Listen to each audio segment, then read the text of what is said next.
All right, My man. Jaeden, what's up, man? It's good to have you here, man. Thank you for having me in your humble abode. Yeah.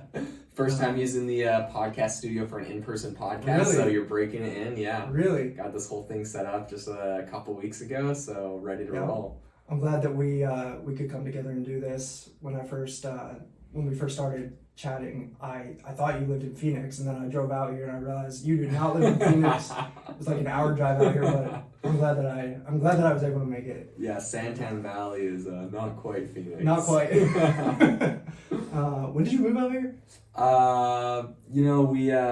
We got this place like 4 or 5 months ago, but we've been gone all summer in Canada, so we just got back like a month ago. Were you in Canada on pleasure or business? Escaping the heat. So Arizona's a little too hot for me in the summer, being from Canada, having acclimatized. So yeah, I try to get out for a couple months every year. This year we went to Canada. Last year we went to Hawaii for a couple months. So just escaping.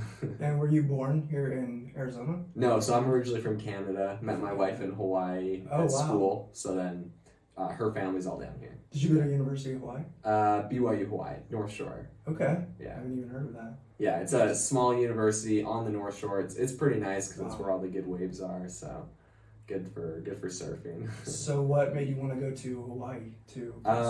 Actually, both my parents went to school there at the same university I went to. So growing up, I have family that lives there, a couple aunts that live out there, so we'd go visit them, and then we'd tour the campus, and it was actually the only university I applied for. I was like, I'll either go to BYU Hawaii, or I'll just do entrepreneurship and not go to college, because I only want to go to Hawaii, so it ended up working out good for me. So you ended up actually doing both? You got your college Yes. and then now? Obviously. Yeah, I studied marketing and entrepreneurship at college. Like I don't know, certificate in entrepreneurship, not like that really matters or means anything, but it ended up being super fun, and it was a good experience, so I liked it. They have a really awesome entrepreneurship department at the school there. Interesting. So, yeah, it was cool. So since you brought it up, I'm curious, how do you feel like, or do you feel like that your educational experience prepared you to actually enter into the real world in a business entrepreneurship?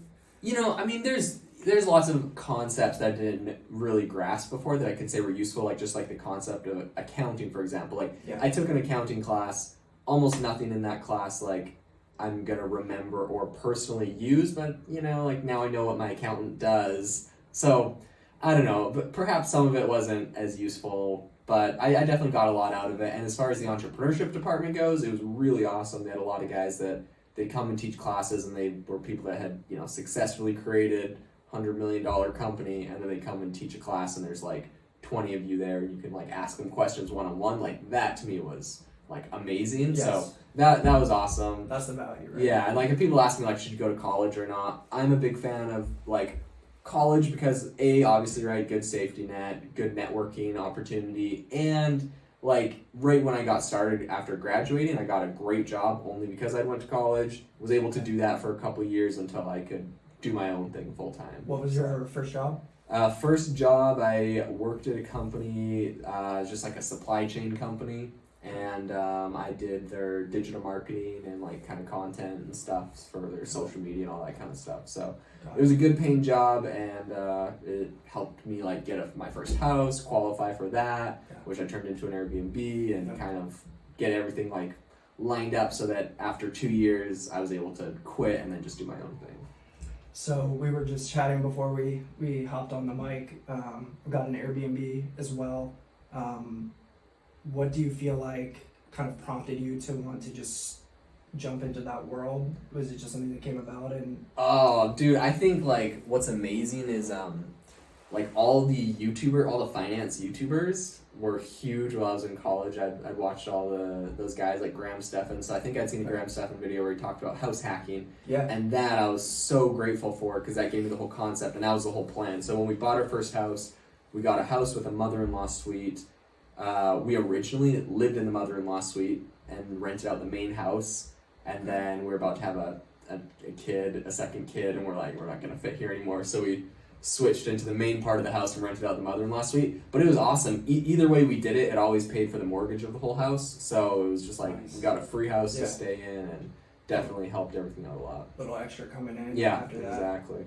Dude, so you're doing so much. You're 26, right? Mm-hmm. So you have 2 kids. Yep. You have this business, which we're gonna get to here in a Mhm. second.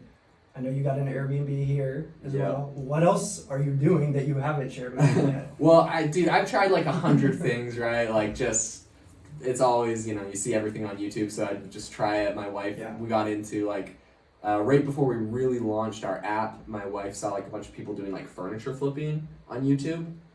And so we got into that side hustle for a summer, and we made a YouTube channel out of it, which was kind of like honestly the fun. We probably made, I don't know what we made off of it, somewhere between 10 and 20 grand in probably like somewhere around 10 grand, I imagine, in a few months. But it was fun because we did like a whole YouTube channel with it, networked with a bunch of really cool YouTubers. I got like 2,500 subscribers on my YouTube channel, so that was kind of fun, and that was a fun side hustle. We've tried lots of different ones. My main things that I do though is Airbnb. So now we have the one house with the 2 halves that we rent, and then my app, which is like my main focus that I spend all my time on. And then I also, back when I was in college, I used to create music and put it on Spotify.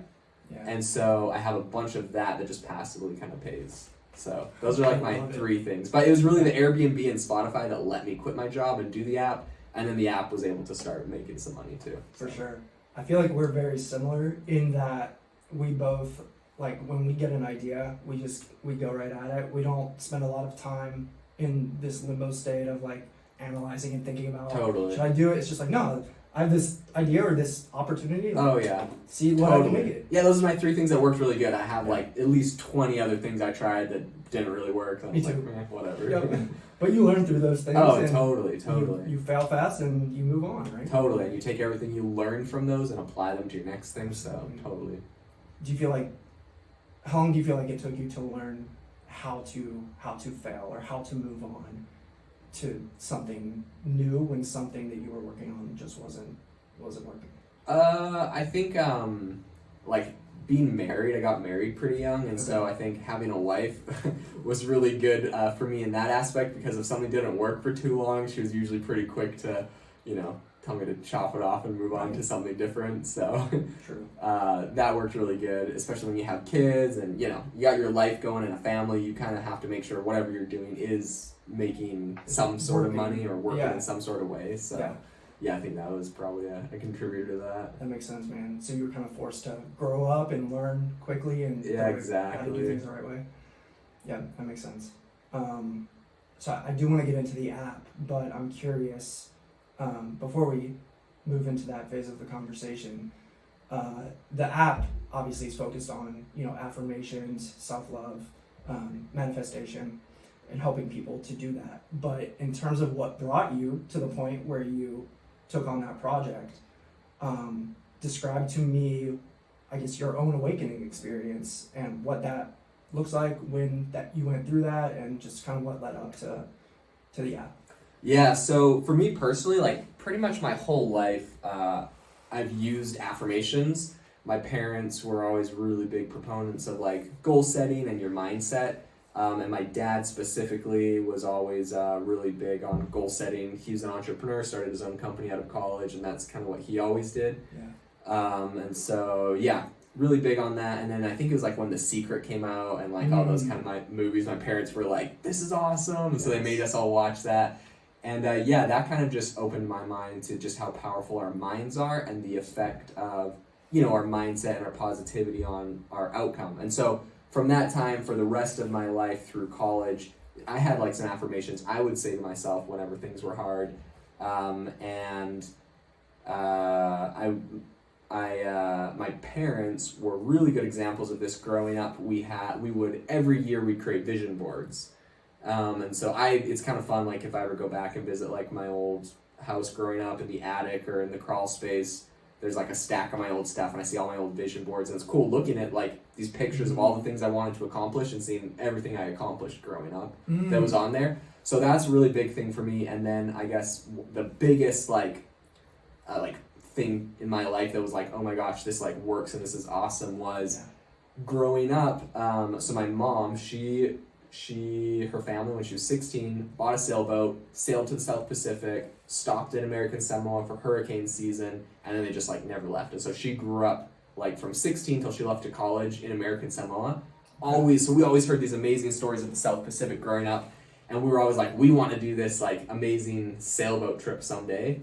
And so our family would always create vision boards, and every year we're always, sticking boats on the vision board saying we want to do it. And when I was, I think like 16, 17, no, I was, I must like 15, 16, we made a vision board. We put the South Pacific all over this thing, put like this catamaran, this exact catamaran we wanted on this, and we're like, we're going to do like the big sailing trip.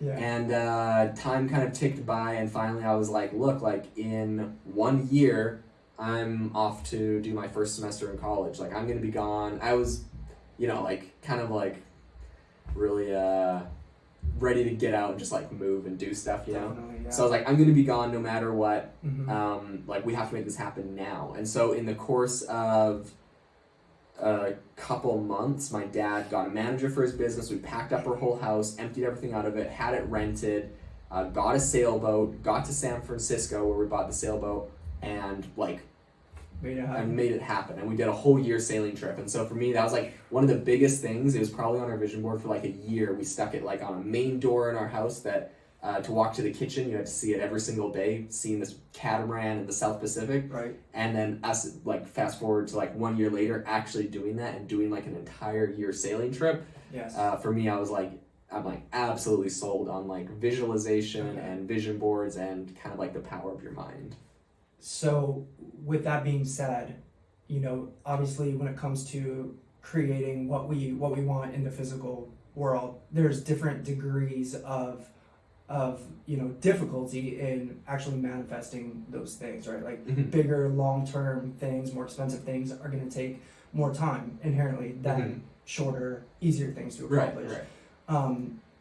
How do you feel like that experience kind of stacks up against some of the things that you had visualized and created prior, and then looking back now, how do you feel like that set the stage for what you were able to learn about manifestation and creating what you want in the world? Yeah, well, I also am like a big believer in like, it's not just like you set like this one massive goal and then it like magically happens. Like there's a lot of things that have to lead up into it. Right. So like even for me today, like I listen to affirmations every single day. Like I listen to affirmation meditations. Usually I'll do it when I'm running.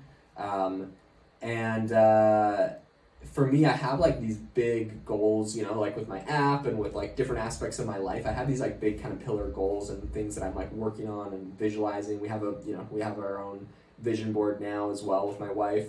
But I also have like broken down smaller stepping stones to those goals that I also focus on every single day. So I actually have notifications on my phone that pop up every day, and I have 3 goals specifically that I have pop up, and I look at those. So yeah, I'm a really big believer in make your big huge goal, make it like audacious and crazy. Definitely. And then look at like what the steps you need to take to get there are, and focus on knocking those things out. So 100%, bro. Yeah, I'm a big believer in that. I think too many people set the big, hairy, audacious goal, but they focus too heavily on that and mm-hmm. not enough on I call them micro steps mm-hmm. to actually get them from point A to point Z. And due to that, they either end up taking way longer to get there, or they never get there at all. Mm-hmm. And they don't understand that it's a process, totally. Especially to create something big and life-changing like a business. Totally. So, thank you for sharing that. Talk to me about the idea or the genesis for the app. Like, how did that come about? And so like I said, right, like I've always been a big fan of affirmations. Yeah.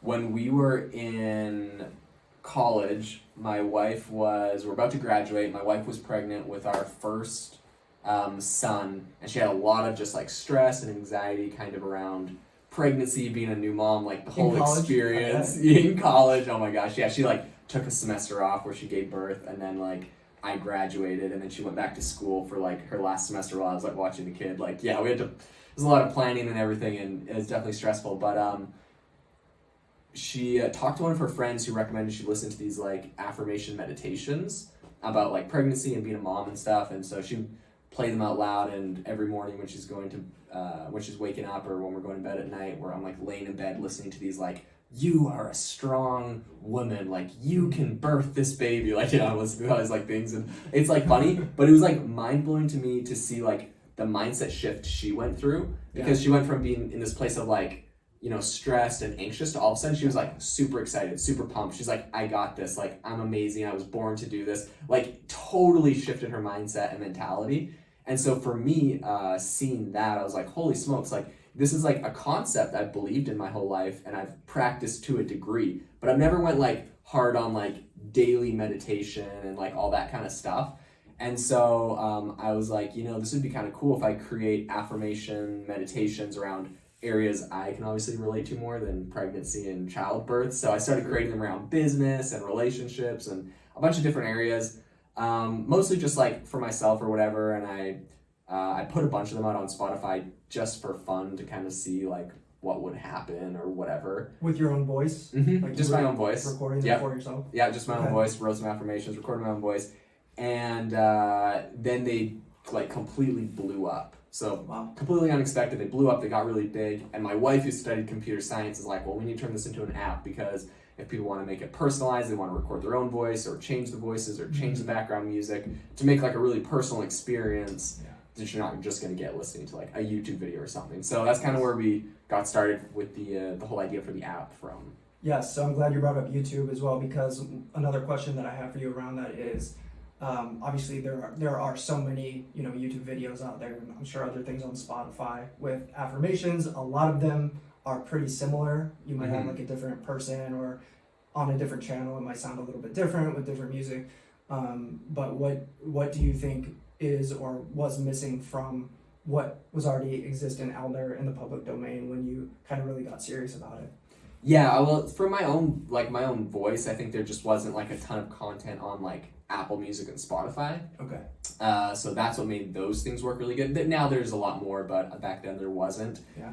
And then like as far as like our app goes, you know, you can listen to affirmations or whatever, but like if you don't like the person's voice, it's stuck. If you don't like the music in the background, maybe you love their voice and you love the content, but the music is kind of like lame, or like, you know, you want to like add more nature sounds, or maybe you want to hear your own voice saying it or make your own personal ones. Like none of that exists. And so that's kind of where the app was like really a powerful tool for people to be able to really personalize the whole thing. Got it. Okay, so this is really more than an affirmation app. This is really like a palette of customizable content. Yeah. So people can go record their own voice, saying their own affirmations, and then they can layer music in the background. They can layer different like nature sounds.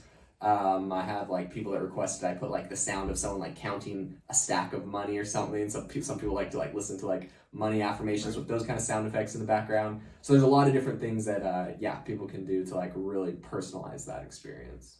I believe in affirmations. I think they're real. I think they're extremely helpful, you know, at certain points in your creational journey or experience.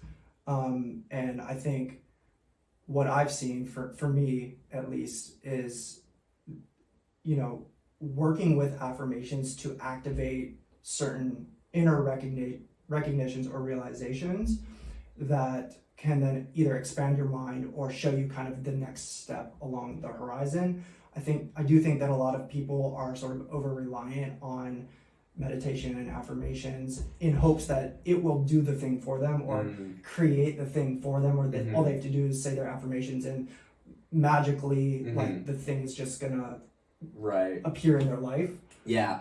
So for affirmations to really be effective, you know, it's something we talk a lot about just like on our app and like in our marketing and stuff. There's a few things, right? Obviously, saying an affirmation, saying the words is going to do like absolutely nothing for you. There's a ton of research and science behind them for what they do psychologically for you and how that works. And so what makes them effective and what makes them powerful is, number one, when you say an affirmation, is to visualize what that looks like in reality. So if I'm saying something like, you know, I'm a successful business owner, I'm a millionaire, like those words mean nothing unless in my mind I'm visualizing like, what does a successful business look like to me? what does it look like for me to be a millionaire? What will I be doing? What will I be thinking? What will I be saying? How will I feel? Like really to like visualize that and to get the emotion and the feeling behind that. Yeah. And then what that does is it puts that into your subconscious mind. And if you repeat your affirmations and really visualize them every day or whatever, it keeps those goals top of mind for you. And as you go throughout your day, you're going to start noticing opportunities to take steps towards accomplishing those goals. So it's like, if I truly believe I'm a successful business owner and I say that to myself every single day and I visualize that, then when I'm, working on my laptop, I'm like, oh my gosh, like this is whatever this opportunity or thing I see is, I'm going to take advantage of this because this is going to bring me towards my goal that I'm focusing on a daily basis. I actually just started reading a new book yesterday called Subliminal about the subconscious mind, and it's really good so far. But I think another important thing with affirmations, to realize is that they are working on the subconscious. So, like I said, things are being shifted and activated that we might not even realize when we're doing some of these what might feel like more mundane types of creational work, affirmations and meditation. It's really about making those subtle shifts and understanding that they are happening on a subconscious level. The more time that you put in and the more work you do with whatever tool that you use, right? Yeah, exactly. So you're starting to kind of put this idea together. You've identified a need in the marketplace. In terms of taking it from an idea to a business, right? Talk to me about how much planning did you put into it? Did you know what your business model was going to be when you started? What was that initial thing? Yeah, totally. So the business model was easy for like apps. We just did a subscription model. You get premium where you get like all of the content, or if you want just a little bit of content for free and a little bit of the options, you can do that. Yeah. There's a bunch of like other, obviously like meditation is like a really common thing. So that's how the other meditation apps did it. So that was kind of obvious for us. As far as like getting it going and planning, before I like really jumped in, I hadn't done like a crazy amount of planning. I had a proof of concept. I was getting like about 50,000 streams a month on my affirmations that I put on Spotify. So I'm like, obviously people like this content. There's a need. Yeah, there's a need.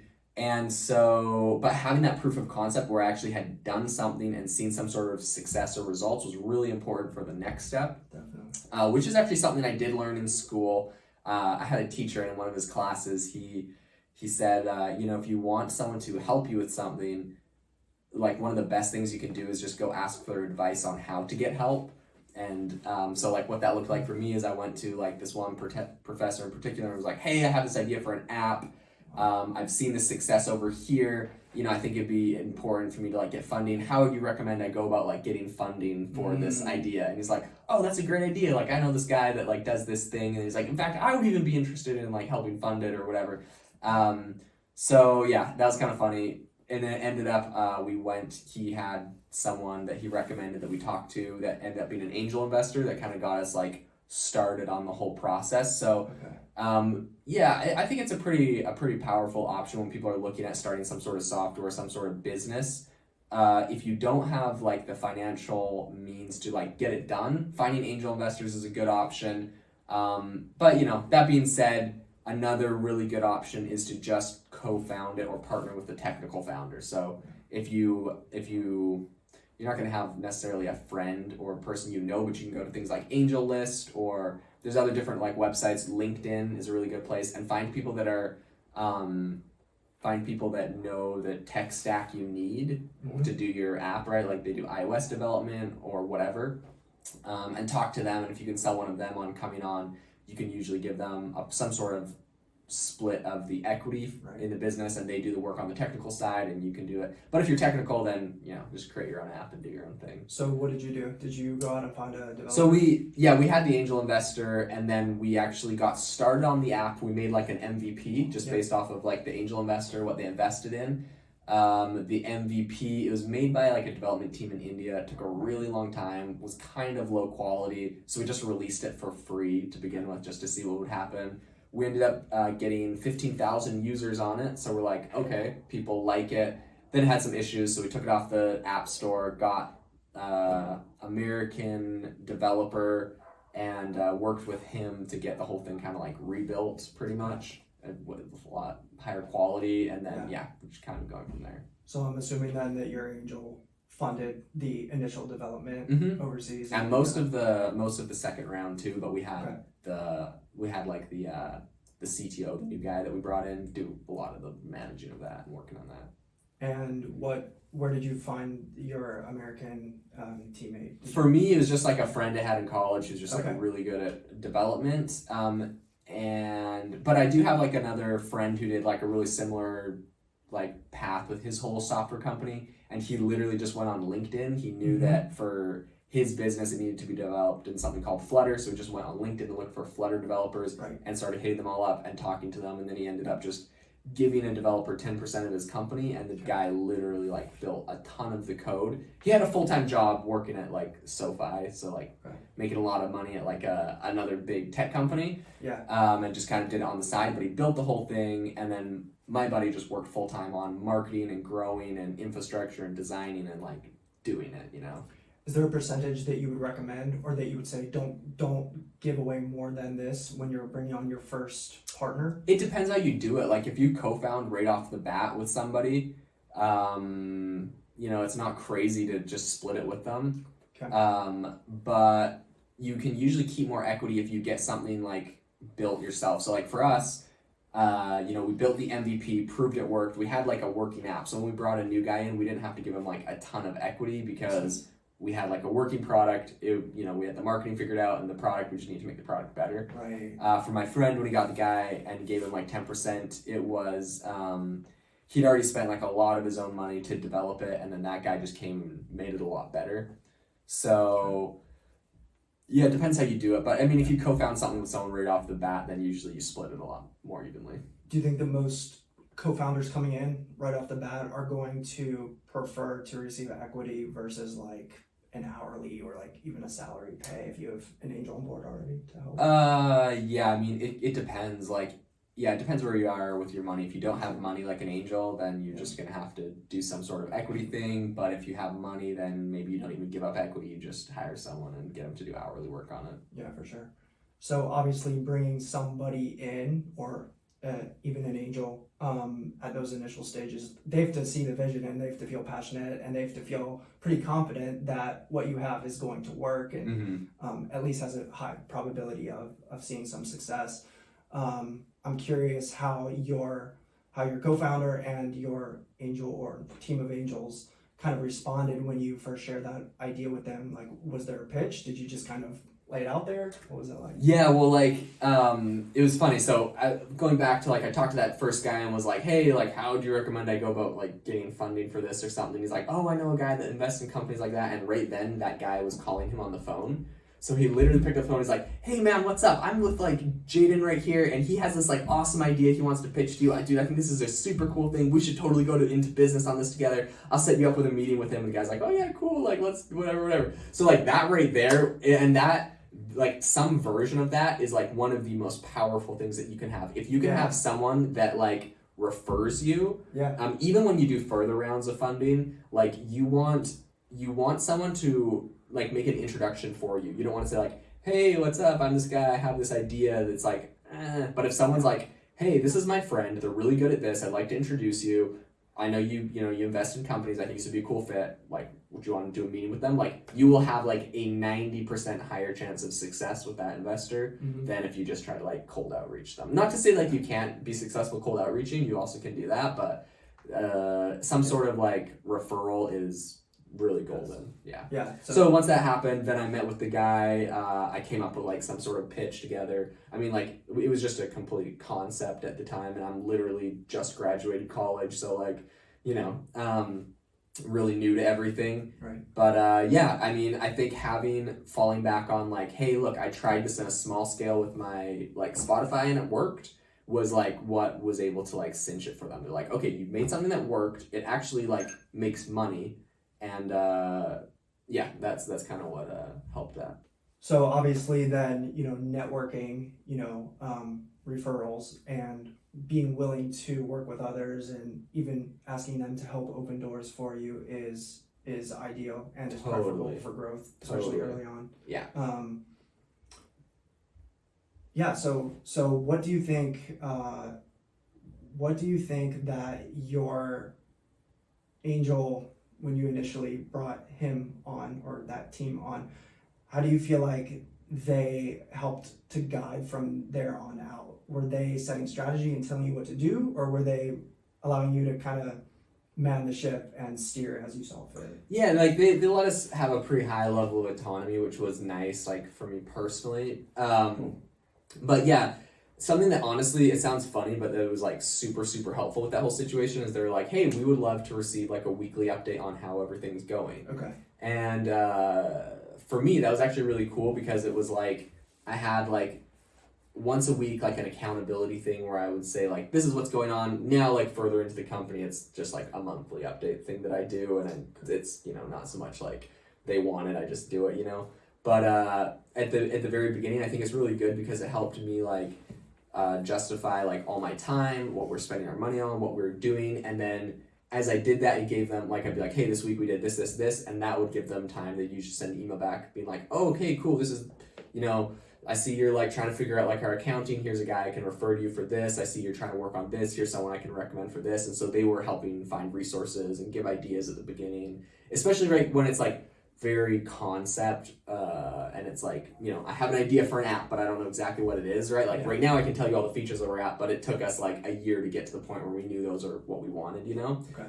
So yeah, they were pretty instrumental at the beginning in helping us like develop and kind of like mold what the product actually was. Yeah, so that was pretty helpful.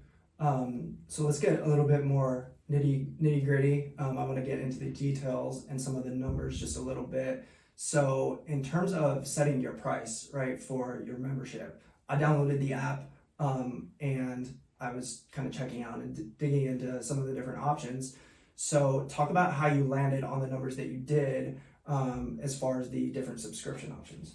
Yeah, so we tried a lot of different things. I think at the beginning it was a lot cheaper, and then as we like rolled out more features and got more developers on, we started increasing the price. We kind of just looked at like the two biggest apps are Calm and Headspace and what they were charging at the time. Yeah.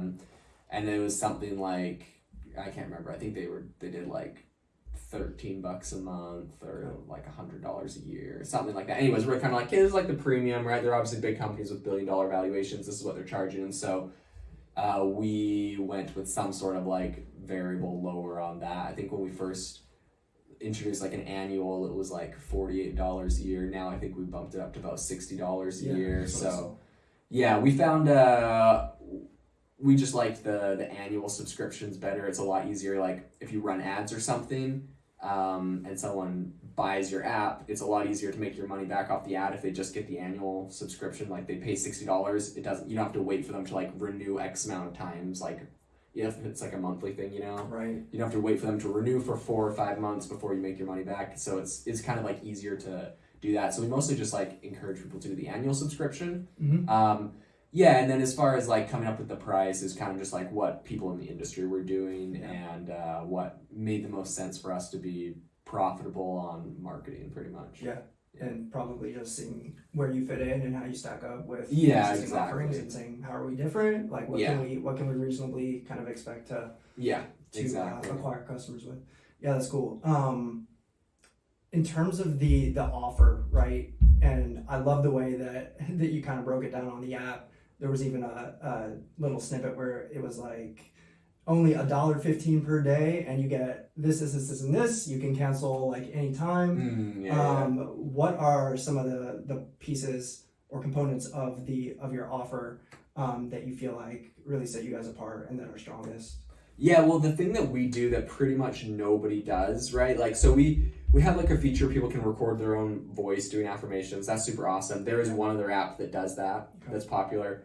We have like a feature where you can swipe through like affirmations to like look at them. There's one other app that does that. So those are kind of things that we saw they're popular apps and we included those features. The big thing that we do that nobody else does is the affirmation meditations. So we went that's kind of like, you know, the genesis of the whole thing. And so that's what we built as like the core.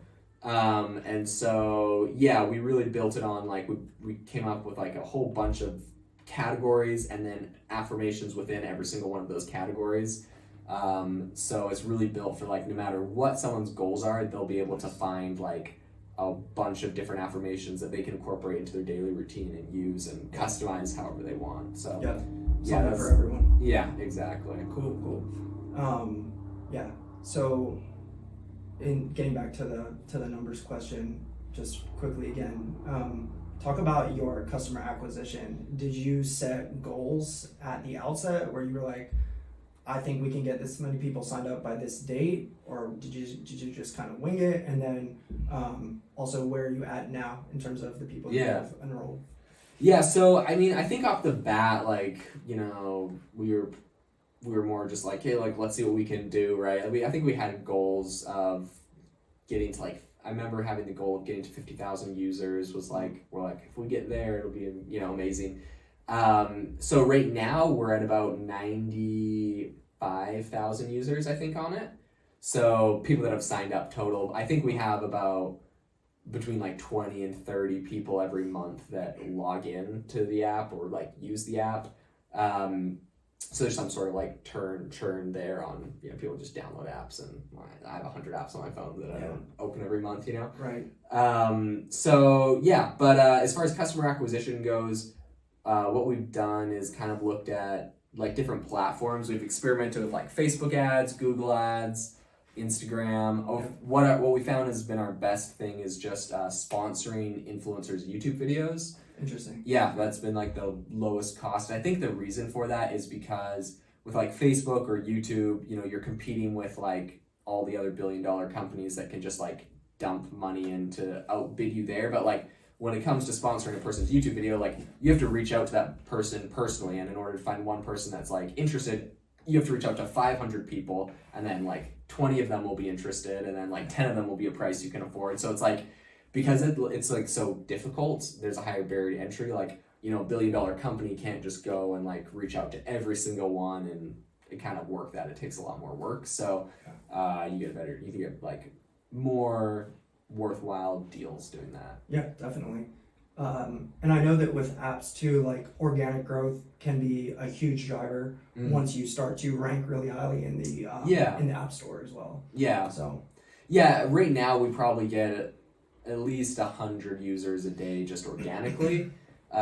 So that's really good. And then on top of that, whatever campaign we are like running at the time. Nice. So yeah, so it does help. And I think a lot of that also was because we invested so much in sponsoring YouTubers, because those YouTube videos are there forever, you know. So if anyone goes and watches that YouTube video, it's still going to tell them to come download the app. Whereas if we just spent all the money on Facebook ads or Instagram ads or YouTube ads, as soon as you decide to turn those off, then it's gone. So yeah, so that's why sponsoring YouTube videos has been like a pretty effective strategy. And YouTube is like, compared to other social platforms, like we've also sponsored TikTok and stuff, but YouTube seems to just be like more evergreen and kind of just like stays relevant longer. So true. And I think a lot of traffic is kind of going more towards video platforms and YouTube as well.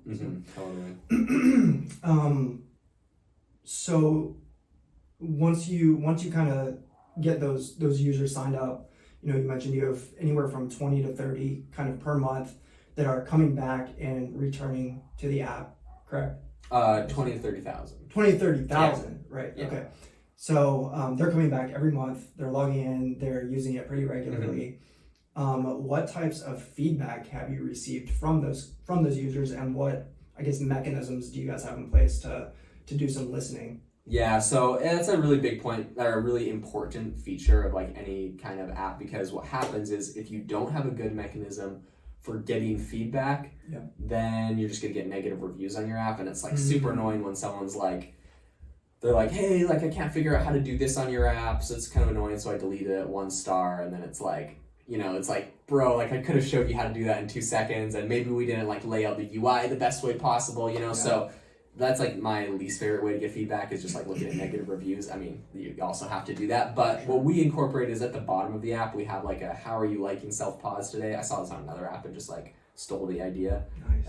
And it has like emojis, like angry face, frowny face, happy face, like face with like the heart on its eyes. So yeah, we have a module at the bottom for customer feedback of our app that asks people how they're liking Selfpause for the day. When they hit, if they hit the heart eye emoji, so like the one that says they love it, then we ask them for a review. If they hit the smiley face, we just say thanks, like, because we don't want 4-star reviews on the app, we just want 5-star reviews. Yeah. So it's like, And then if it's like a frowny face or like an angry face, we're like, sorry to hear it, like what can we do better? And a lot of people message in that like, oh, like can't figure out how to do this thing or that thing, and they send it to us as feedback, and then we have a customer support person that goes and responds to all of them individually.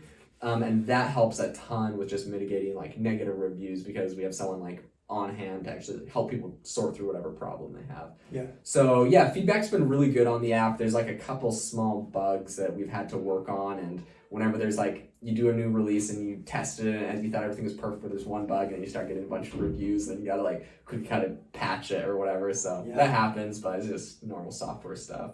Yeah, for sure. I'm glad you brought that up actually, because I think like one of the most important things for any successful tech brand or app is the founder maintaining, a stronghold on those little things, especially in the beginning. Yeah, totally. I'm sure you can speak to this better than me, but like how important is it for you to be hands-on and like actually know what's going on a day-to-day level or on a touch point by touch point basis with your user? I think it's pretty important. In fact, I actually think customer service is like, we've gotten some of the best feature ideas from it, and also the best, like, people hate something and it's like, okay, well, let's just, because I could be like, oh, people are gonna love this new feature, let's do this, and then no one likes it, or people love it. So I think what we actually have is we have like a Slack channel where every customer service request that comes in, everybody sees it. So the developer sees it, the customer service person sees it, I see it, and then I just follow up like, oh, we've had 3 requests about the same thing, like what's the status on this? And I think that's really good for making sure that customers get the best experience possible. Me being on top of it and the developers being on top of it. Yeah, for sure. So what does your day-to-day look like? I mean, I hear your kid out there, I mean, you've got this going on, like how do you manage your day? So for me, my like morning or daily routine kind of thing that I do is I usually wake up around 6, go on a run, and I'll listen to my affirmation meditations while I'm running. I'll listen to an audiobook, come home, and then I will like create kind of like a list of my top 3 priorities for every day. If I do more than 3 priorities, I write them down, but then it's like, I'm like writing down my priority list for the week and it doesn't happen. But if I write 3 down and I'm like, I'm gonna do these 3 things today, I actually can get them done.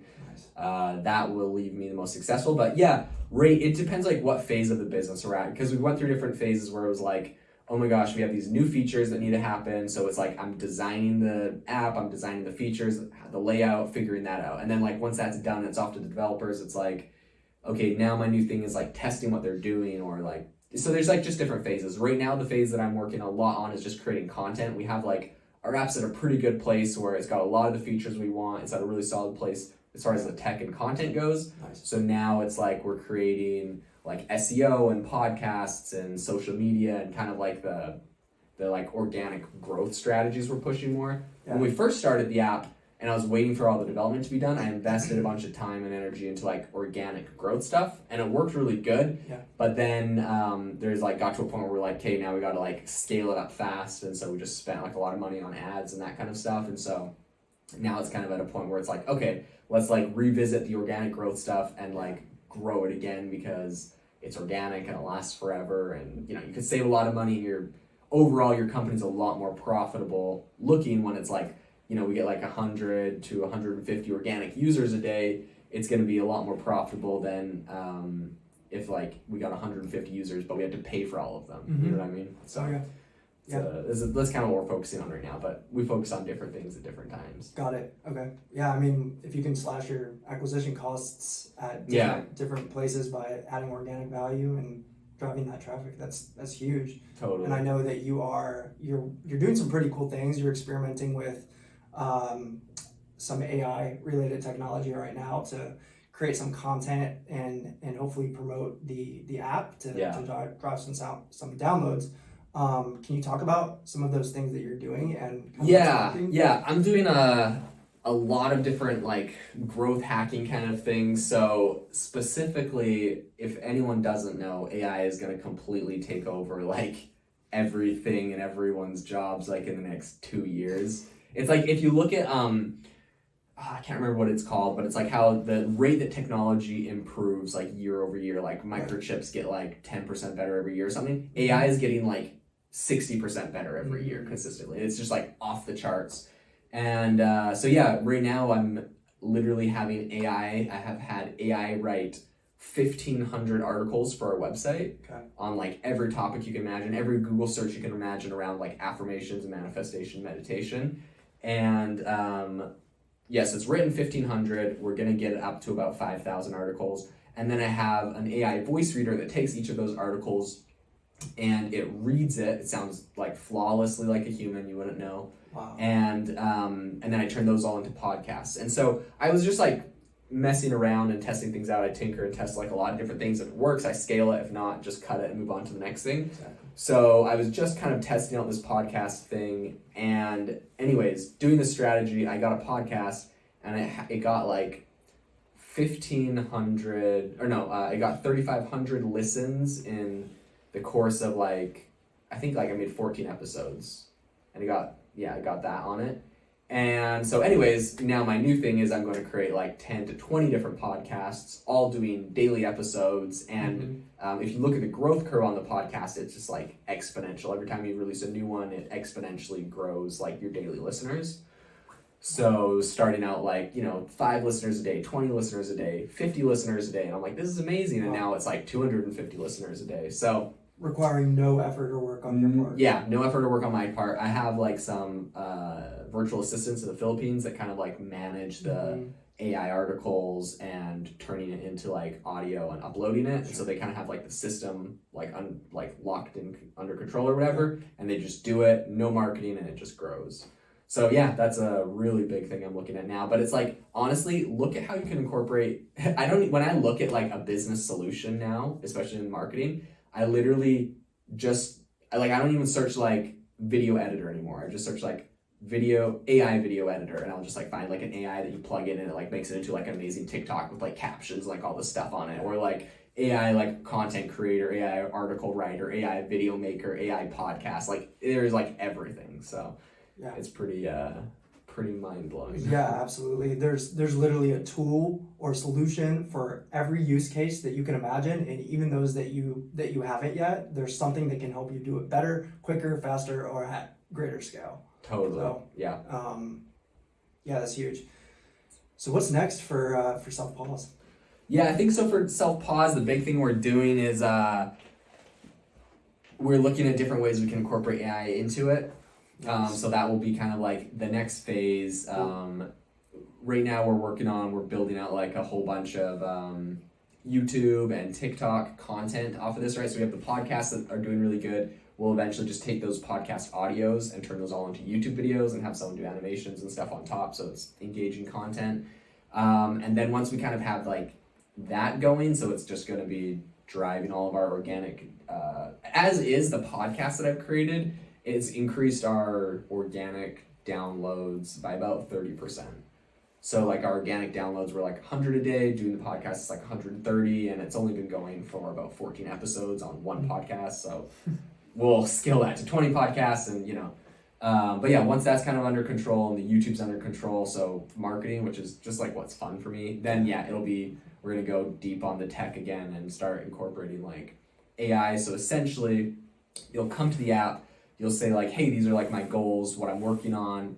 And then it will create like custom soundtracks for you beyond just like, oh, here's like a session to listen to. It will be like every part of that session will be broken into pieces, and it will create like custom meditations for you based off of your goals and like who you are and what you want to accomplish. Dude, that's amazing. So yeah, it's really crazy stuff. So that will be like the next step for Selfpause. Sick. I can't wait to check that out and to be a customer for sure. Yeah, it's cool. It'll be fun.